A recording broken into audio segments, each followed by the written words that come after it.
అందరికీ నమస్కారం. తెలంగాణ రాష్ట్రంలో ఆడబిడ్డలంటే ఒక ప్రత్యేకమైనటువంటి గౌరవం ఉంటుంది. మొత్తం దేశంలో ఒక రకమైనటువంటి సంస్కృతి ఉంటే తెలంగాణ రాష్ట్రంలో ప్రత్యేకించి బీసీ బిడ్డల ఇళ్లలో మరీ ముఖ్యంగా ఆడబిడ్డలకు కాళ్ళు మొక్కి ఏదన్నా శుభకార్యం ఉంటే తండ్రులు అన్నదమ్ములు బయటకు వెళ్ళేటటువంటి సంస్కృతి ఉంటుంది.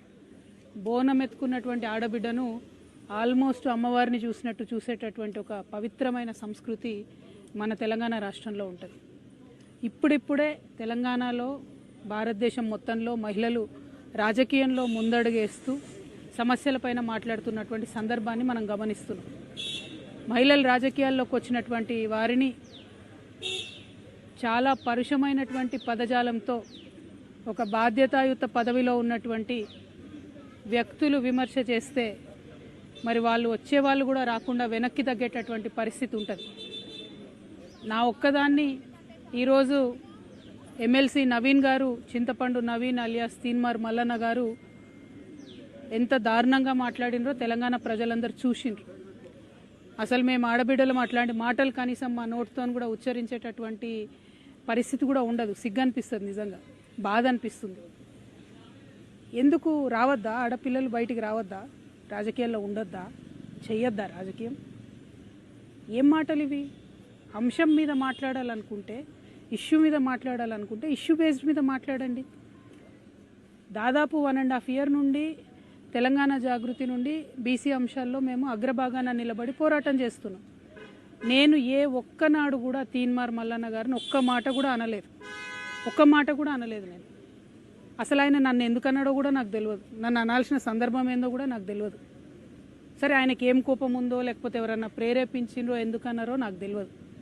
తీన్మార్ మల్లన్న గారిని మాత్రం నేను ఒకటి రిక్వెస్ట్ చేస్తూ ఉన్నా. మీరు బీసీ బిడ్డ కాబట్టి ఏది పడితే అది మాట్లాడితే చెల్లిపోతుందంటే కరెక్ట్ కాదు. గుర్తుపెట్టుకోండి మల్లన్న గారు, తెలంగాణ ప్రజలు ఎక్కువ కాలం పరుష పదజాలాన్ని సహించరు. మీరు ఎటు పడితే అటు మాట్లాడితే చూసుకుంటే ఎవరు ఊరుకోరు. మీరు మాట్లాడిన దానికి డెఫినెట్గా ఆవేశం వచ్చి మా కార్యకర్తలు, మా నాయకులు ప్రజాస్వామ్యబద్ధంగా ప్రొటెస్ట్ చేయడానికి వచ్చారు. అయితే మీరు కాల్పులు జరుపుతారా? సామాన్య ప్రజల మీద కాల్పులు జరిపేంత అంత క్రూరత్వం ఎందుకు? ఏంది ఇది? ఏం వైఖరి ఇది? ఏం వైపరీత్యం ఇది?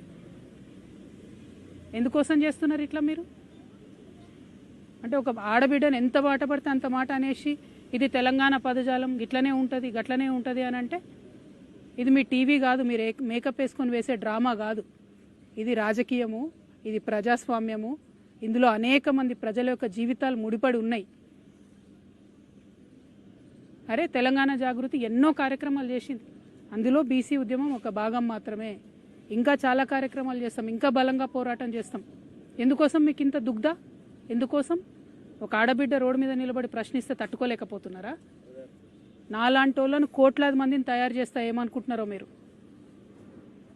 మేము అనుకుంటే, ఆడబిడ్డలు అనుకుంటే కనీసం ఇంట్లోకి వెళ్ళి బయటకు వెళ్ళలేరు. మీరు ఆలోచన చేసుకోవాలి మల్లన్న గారు. ఎవరి కోసం మాట్లాడుతున్నారు మీరు? నేను ఇవాళ రాష్ట్ర ముఖ్యమంత్రి గారిని కూడా అడుగుతున్నా.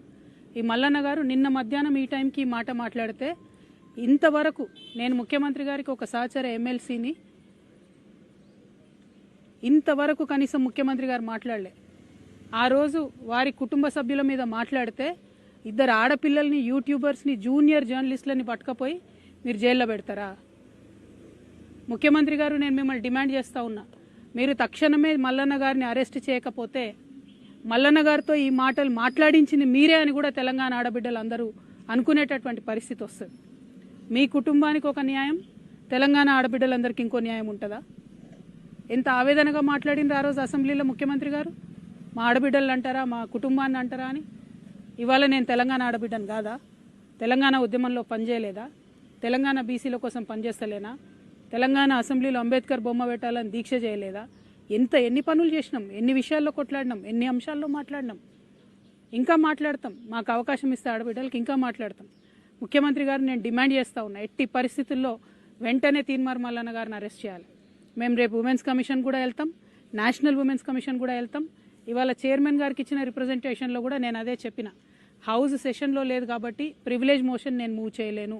కాబట్టి ఎథిక్స్ కమిటీకి మీరు రిఫర్ చేయండి. అట్లానే చైర్మన్ గారికి డిస్క్రిషనరీ పవర్స్ ఉంటాయి, అంటే చాలా అసాధారణమైనటువంటి పవర్స్ ఉంటాయి. ఆ అసాధారణమైనటువంటి పవర్స్ యూజ్ చేసి తీన్మార్ మల్లన్న గారిని వెంటనే ఎమ్మెల్సీ నుండి సస్పెండ్ చేయమని కూడా నేను డిమాండ్ చేస్తూ ఉన్నాను. ఎందుకంటే ఒక బాధ్యతాయుతమైనటువంటి పదవిలో ఉన్న వ్యక్తులు నోరు చూసుకొని మాట్లాడాలి. మనని లక్షలాది మంది ప్రజలు గమనిస్తుంటారు. నాకు మాట్లాడరాక కాదు, నాకు భాష తెలియక కాదు, కానీ కంట్రోల్లో ఉండాలి, లిమిట్లో ఉండాలి, ప్రజాస్వామ్యబద్ధంగా ప్రశ్నించాలి. అది వదిలిపెట్టి మీరు ఏది పడితే అది మాట్లాడతామంటే మాత్రం మేము ఇక్కడ ఊరుకోము. ఏదో ఆడబిడ్డ కదా, ఓ సంస్థ నడుపుతుంది కదా, ఆమెను ఏదన్నా ఎవరుంటారు వెనక అనుకున్నారేమో. నా వెనక లక్షలాది మంది తెలంగాణ ఆడబిడ్డలు ఉన్నారు, నా వెనక లక్షలాది మంది తెలంగాణ అన్నదమ్ములు ఉన్నారు. నేను మామూలు ఆడబిడ్డను కాదు చెప్తున్నా, అగ్గి రవ్వనై రగులుతా ఎక్కువ తక్కువ వేస్తే. తీన్మార్ మల్లన్న గారు జాగ్రత్త, నేను చెప్తున్నా, జాగ్రత్తగా ఉండండి. Thank you. జై తెలంగాణ.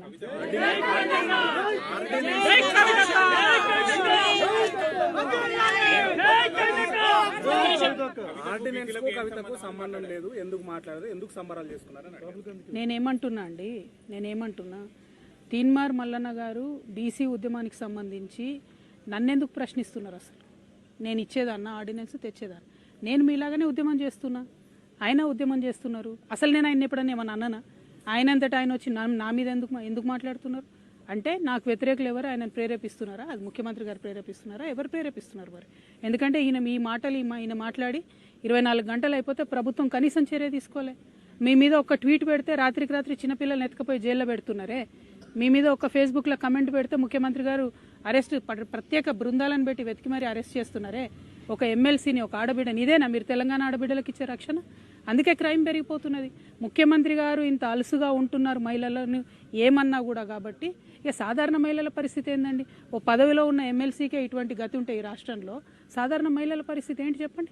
ముఖ్యమంత్రి గారు చర్యలు తీసుకోవాలి. ఆయన తీన్మార్ మల్లన్నకి ఏం సంబంధం? ఆయనను ఏమన్నా నేను అసలు ఎప్పుడు ఏమనలేదు. నేను ఇన్ని 1.5 year నుండి బీసీల కోసం కూడా ఒక్క సెకండ్ కూడా నేను ఆయన గురించి మాట్లాడలేదు. ఆయన ఎందుకు నా గురించి మాట్లాడాలి? First point. సెకండ్ పాయింట్, ముఖ్యమంత్రి గారు మాత్రం చూసి చూడనట్టుగా ఈ వ్యవహారంలో ఊరుకుంటే తెలంగాణ ఆడబిడ్డలందరం కూడా ఇది మాకు అవమానంగానే భావిస్తాం. కానీ నేను ఇంకా బలంగా సమస్యల మీద కొట్లాడుతూనే ఉంటా, వెనక్కి తగ్గే క్వశ్చనే లేదు.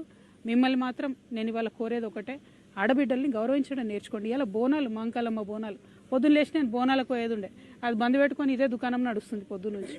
ఎందుకు ఇవన్నీ? నేను ఒకటేనండి, ప్రజా సమస్యలు ఎవరన్నా మాట్లాడవచ్చు, ఎవరన్నా ప్రజా సమస్యలు మాట్లాడచ్చు. తెలంగాణ జాగృతి అనేక ఉద్యమాలు చేసింది, అందులో బీసీ ఉద్యమం ఒకటి. మా సంస్థకున్న నిబద్ధత ఏంటంటే మేము ఏదైనా అంశం ఎత్తుకుంటే అది సాల్వ్ అయ్యేదాకా దించం. మహిళా బిల్లు ఎత్తుకున్నా దించలేదు, ఏ అంశమైనా సాల్వ్ అయ్యేదాకా దించం. అంబేద్కర్ విగ్రహం అయినా కానీ ఏదైనా కూడా ఇష్యూ సాల్వ్ అయ్యే వరకు దించం. బీసీ ఉద్యమం కూడా అంతే, ఇష్యూ సాల్వ్ అయ్యే వరకు దించే ప్రసక్తే లేదు.